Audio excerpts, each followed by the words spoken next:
சேலம் கண்ணங்குறிச்சியில் இறுதிச் சடங்கின் போது பட்டாசு வெடித்ததில் இருதரப்பினரிடையே மோதல் ஏற்பட்டது. தாக்குதல் நடத்தியவர்களை கைது செய்யக்கோரி ஒரு பிரிவினர் சாலை மறியல் மற்றும் முற்றுகை போராட்டத்தில் ஈடுபட்டார்கள். இதுகுறித்த தகவல்களை நமது செய்தியாளர் மோகன்ராஜிடம் கேட்கலாம். மோகன்ராஜ், இந்த மோதல் சம்பவம், போராட்டம் எப்போது நடைபெற்றது? இதன் பின்னணி என்ன?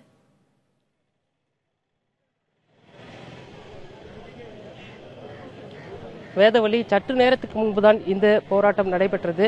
இந்த போராட்டத்தின் பின்னணியை வரைக்கும் பார்த்தோம் அப்படின்னாக்கா, கண்ணங்குறிச்சி பகுதியை சேர்ந்த கலைச்செல்வன், இவரோட பூர்வீகம் இந்த ஊர் இருந்த போதிலும் தற்பொழுது அவர் இங்கே குடியிருக்கல. இன்று காலை அவர் உயிரிழந்தாரு. அவரோட இறுதிச் சடங்கு அவரது பூர்வீக சொந்த ஊரான கண்ணங்குறிச்சியிலே செய்வதற்கான முயற்சிகளை அவங்க உறவினர்கள் எடுத்து வந்தாங்க. அதன் அடிப்படையில் அவர் குடியிருந்த அதே வீட்டில் அவரது சடலம் தற்பொழுது இறுதிச் சடங்குக்காக வைக்கப்பட்டிருக்கு. இந்த சூழ்நிலையில உறவினர்கள் சிலர் நாமக்கல் மாவட்டம் பரமத்தி வேலூர் பகுதியிலிருந்து சேலத்திற்கு வந்திருக்காங்க. கண்ணங்குறிச்சி பகுதியில் அவங்க ஊர்வலமா இங்கிருந்து சென்று இறுதிச் சடங்கு செய்வதற்காக போயிருக்கும் போது அந்த பட்டாசு வெடிச்சிருக்காங்க. அப்போ இந்த பட்டாசானது அருகில் இருந்த ஒரு கடைக்குள் வெடித்திருக்கிறது. அப்போது அவர் தட்டி கேட்க முயன்றவரை வந்தவர்கள், இறுதிச் சடங்கில் பங்கேற்க வந்தவர்கள் வந்து தாக்கியிருக்காங்க. இந்த இரு தரப்பினருக்கையும் ஏற்பட்ட இந்த மோதல் காரணமாக பொதுமக்களுக்கும் இந்த தகவல் பரவியது. இதனை அடுத்து இந்த கண்ணங்குறிச்சி காவல் நிலையத்தை கண்ணங்குறிச்சி பொதுமக்கள் முற்றுகையிட்டு போராட்டத்தில் ஈடுபட்டாங்க. அது மட்டுமல்லாமல் சாலை மறியலில் ஈடுபட்டாங்க. தொடர்ச்சியா இந்த பகுதியில் ஒரு பரபரப்பான சூழலை நிலவிட்டிருக்கு. பொதுமக்கள், இந்த பகுதி மக்கள் முன்வைக்கும் கோரிக்கை என்ன அப்படிங்கறத நம்மளோட பகிர்ந்துக்கிறதுக்காக குபேந்திரன் என்பவர் நம்மளோட இருக்காரு. அவர்கிட்ட பேசுவோம். காவல்துறை அறிவுறுத்தியும் கூட தொடர்ச்சியா பொதுமக்கள் இதே பகுதியில் இருக்காங்க. உங்களோட முக்கியமான கோரிக்கை என்ன?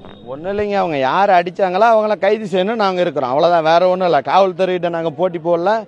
இருக்கிற பிரச்சனை எங்களுக்கு சால்வ் பண்ணணும். அவன் யார் அடிச்சானா அவனுக்கு உண்டான தண்டனை கொடுக்கணும், அவ்வளவுதான். வேற எங்களுக்கு வேற எந்த அவன் மேல விரோதமோ வேற எந்த பழிவாங்க நோக்கமோ இல்ல. யாரு எங்காலங்க பாதிக்கப்பட்டிருக்காங்க, பாதிக்கப்பட்டவன் அடிச்சவன் நடவடிக்கை எடுக்கணும், அவ்வளவுதான். வேற ஒண்ணும் கிடையாது. இவர் கூறியது போலவே, அதாவது இந்த தாக்குதல் சம்பவத்தில் ஈடுபட்டவங்க கைது செய்யும் வரைக்கும் போராட்டத்தில் ஈடுபடுவதாக பொதுமக்கள் தெரிவித்தாங்க. இருந்த போதிலும் கூட போராட்டத்தில் ஈடுபட்ட பொதுமக்களிடம் காவல்துறையினர் தொடர்ந்து பேச்சுவார்த்தை நடத்தி இங்கிருந்து தற்காலிகமாக அப்புறப்படுத்தி இருக்காங்க. இருந்த போதிலும் கூட நாம் இப்போது பார்க்கலாம், இங்கிருந்து பொதுமக்கள் யாரும் கலைந்து செய்யாமல் காத்துக்கிட்டு இருக்காங்க.